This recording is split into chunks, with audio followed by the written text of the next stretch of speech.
Before I make a review, I first have these series of thoughts that use that classic format. What was advertised to me? Call of Duty World War II is an incredibly personal game. This is a story about a conflict. What I expected.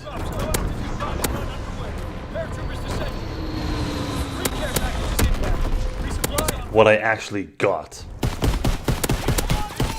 Don't let them steal our fuel! Hi, I'm Tom, and this is Call of Duty World War II. A game that had the impossible task of digging Call of Duty out of the futuristic gutter, and a task it somehow pulled off in the slightest way.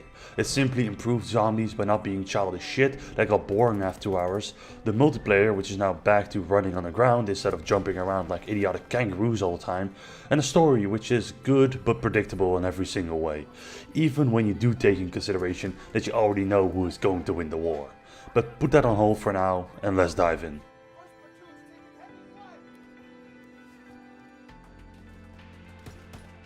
I know, the positives and negatives are fused together in this one, but you don't want to know through how many script revisions I've gone to get here, so just bear with me on this one.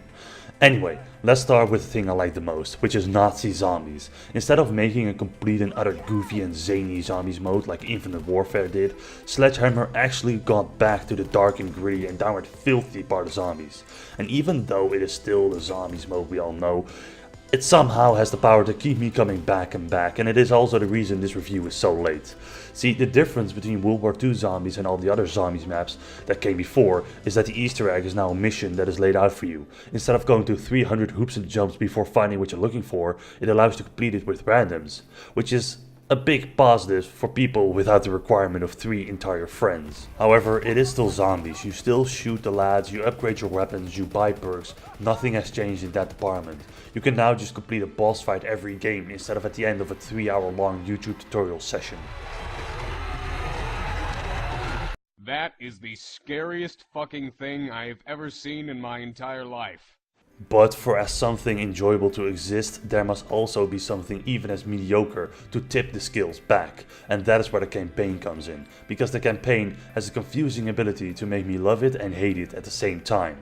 Kind of like my relationship with a bag of chips, but I digress. The campaign manages to deliver heartfelt emotion when it slows you down while you walk through a recently blown up concentration camp, while showing you imagery of an actual real life concentration camp. Yet it dares to pull off every cliche in the book whenever it gets the chance. Which one of those cliches I'm talking about I won't spoil, but let's just say you see them coming from a mile away. Same goes for the characters, which are built up really well. There's even some build up tension that you can feel when your superior officers go at each other like ignorant old men, yet it never goes anywhere because of. And at this point it feels more like a campaign checklist than a passion project, but you can call me stupid for even expecting that from a Call of Duty game anymore. What did still surprise me was the fact that even though this is the 14th Call of Duty game to date, they still managed to change things up, like how you don't have health regeneration anymore, you have health packs instead, and those health packs can be gotten from the field or from your squad mates. The same goes for ammo, highlighted enemies, grenades and mortar shells. Instead of magically pulling them out of your ass in the previous games, you now have to walk up to your AI buddies and ask, something that your average Call of Duty player probably forgot how to do at this point. Talking about Call of Duty players, multiplayer, which is both incredibly bland and incredibly joyful at the same time, because you can't hold me back from smiling while jamming a bayonet through someone's back and ending their kill streak with misfortune and death. The biggest flaw of Call of Duty's multiplayer, however, is not the multiplayer itself, it's people's expectations of it, because aside from jump jets, nothing ever changes, yet something in the literal last 10 years has given people the reason to believe that it would. You run around and you shoot the dudes. That's what it was, that's what it is, and that's what it always will be.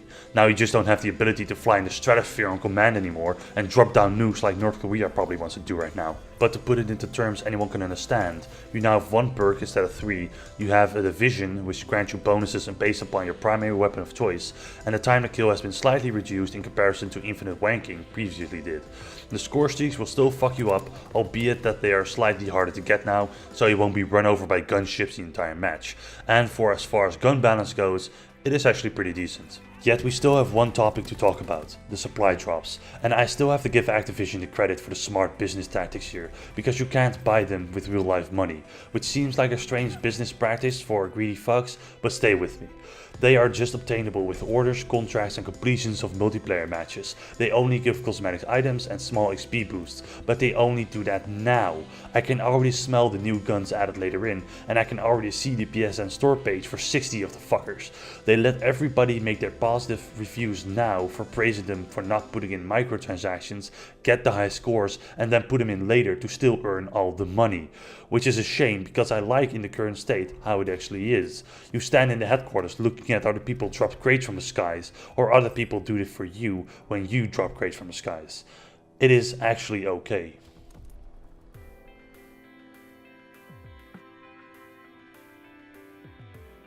This Call of Duty game feels like the next in line.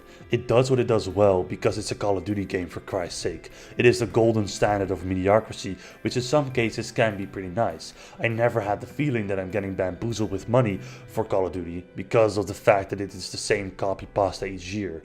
But to put this review to an end, the campaign was okay. It felt like it was written by two people, one of which had a degree in highly sophisticated character development, who had a background in actual realistic war reenactment, and the second person who just liked explosions and cliches.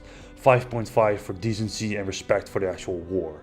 The zombies felt like they had some actual passion and thought put in, with some help for people who don't have any friends. So for that you get a 7.5. And lastly, multiplayer, who gets the points for just doing what the good games did before, standing there in line, waving and smiling, hoping that people will love it. 6.5, congratulations, you passed. When we count those numbers up, we have a 6.5 average, which leads me to say that Call of Duty World War II is in its current state worth the money.